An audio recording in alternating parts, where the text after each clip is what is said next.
Hello, everybody. Welcome. I am Zev Nather, your host on All Things TAC.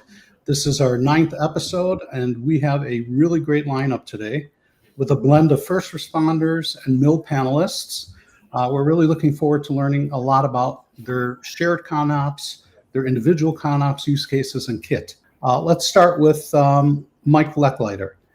Mike is AJ's partner in crime as it relates to the introduction and continuous improvements of TAC tools at Corona Fire Department. He is officially the UAS program manager, firefighter, paramedic with the department with over 18 years of service. Under his leadership, the drone program has grown from a limited use pilot initiative into a fully integrated operational tool, placing a UAS on every fire engine in the city and ensuring that all fire suppression personnel are trained in drone flight and deployment. And his training goes far beyond the Part 107. I can't wait to actually hear about that.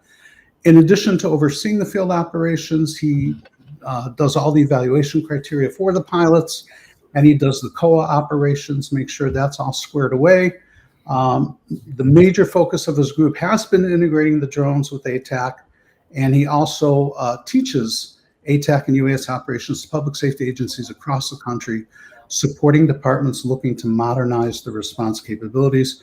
Boy, we're going to need you out here in Northeast Pennsylvania. There were 20 fire companies that attended the parade last week, and not one of them has TAC or a drone, even for SAR. All right, next up is Gwen McGuire, an IT specialist at the Green Bay Metro Fire Department.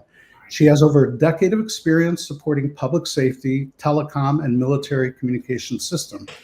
She currently serves the Green Bay Fire Department, where she leads critical IT initiatives, including cloud transitions, software integrations, and operational technology support to ensure that first responders are equipped with reliable, secure infrastructure for their comms. Her background includes roles at the Washington State Department of Transportation and the city of Yakima, where she managed statewide telecom networks, radio infrastructure, and enterprise systems supporting emergency service. She also served in the U.S. Army as a sergeant and signal support systems specialist, where she supervised comm systems, maintained LANs, and administered secure access for over 600 users. Holding a Bachelor of Science in CyberSec and an Associate Science in Electronic and Computer Engineering, she's currently pursuing a Bachelor's in Computer Science with a concentration in data analysis. Welcome to that. From the military and drone manufacturing side of our tech community, we have Daniel Pony Eboy.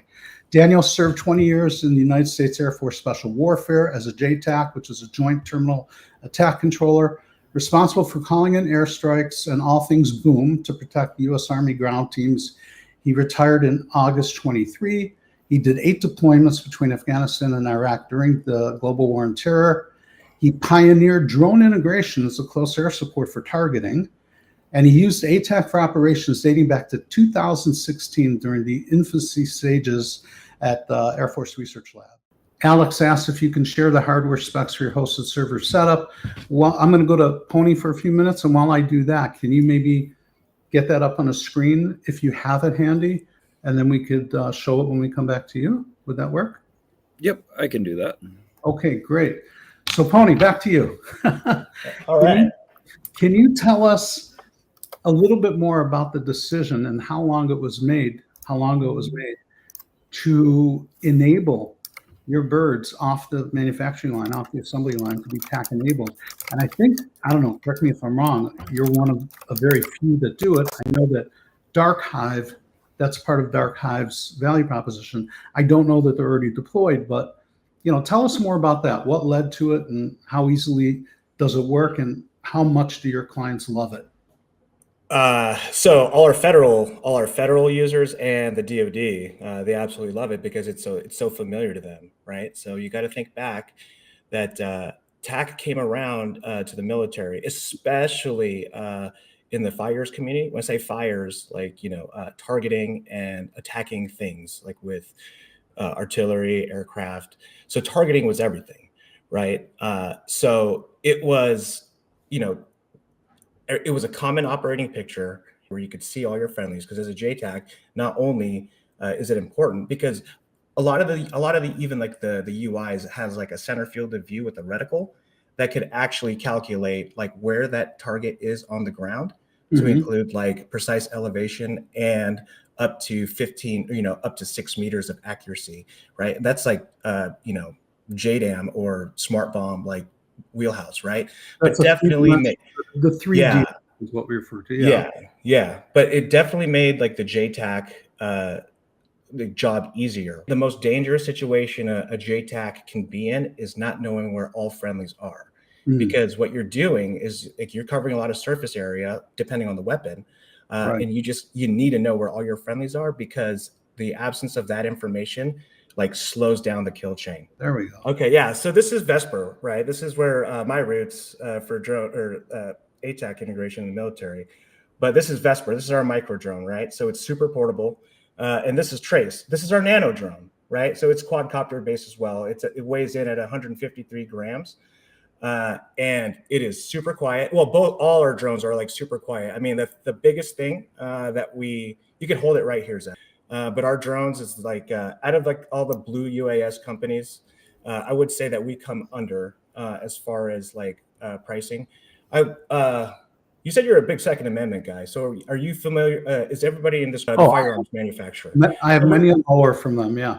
Right. So our position, as far as like drones go, is exactly that, really, really close to Palmetto State, where it's, we are not going to inflate the prices just so we could like cash in, you know what I mean? Is like, we want to make like reliable drones. We make reliable drones that are like easy to pack with the user's like requirements in mind without like a huge financial commit, right? It's like, oh, my bad, I crashed the drone. Oh, we'll just buy another one, right? Now, we are not, obviously, we cannot be, like DJI. You're not disposable. You're more attritable than you are disposable. Right. But like our goal is to just give like every user like the chance to fly an American-made drone without that huge cost, similar to Palmetto State, right? So their model is just like, we just want to spread it like freedom. Like we make Glock clones better than Glock. You know what I mean? So there's a lot of value that you give, and your differentiator being TAC enabled is huge. So let me ask Michael for a minute. Mike, can you tell us what your DJI model is, your usual model, and what the payload looks like with the EO/IR capabilities? And let's try to match that up with Vantage and see what that would cost. Because there's a lot of talk out there, obviously, about,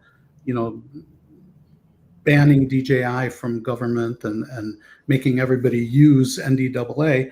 And I hear both sides of it, and I've seen the evidence from, the people on both sides and so on. So I'd like to know, what do you guys use? And then Pony, tell us what that would look like if it was on a Vesper. Sure. Yeah. So as far as what we're using, we are using the Mavic 3 Enterprise Thermal Edition. Just kind of the factory out of the box with, a couple extra batteries. So we use kind of what's their Fly More kit. It does have 3 separate optical sensors on it. So we do have a wide angle lens. There is a zoom. The zoom goes up to, I believe it's 56 times, but that is digital zoom. I think it goes 32 optical zoom. And then we do have a thermal camera as well that's on there. It's actually fairly decent for what it is. It's a 640 by 512 at 30 frames. Battery life on that, I will say it gets about 45 minutes of flight time. And as far as like, I think rough dollar amount for that full kit, it's about $8,000. Okay, when you say 45 minutes of flight time, does that include using one or both of the payloads? That is all the integrated payloads. So actually using that power draw, it includes that power draw. That includes that power draw. There are some attachments that you can add. They do have like aftermarket strobe lighting, loudspeaker, spotlights. Anytime you use those, they do create some more draw. You're looking more probably closer to 30 minutes. But if you're flying just for the integrated payload sensors, then you're only looking at, you're going to get about 45 minutes of flight time. Okay. And so, Pony, what would that look like on a Vesper?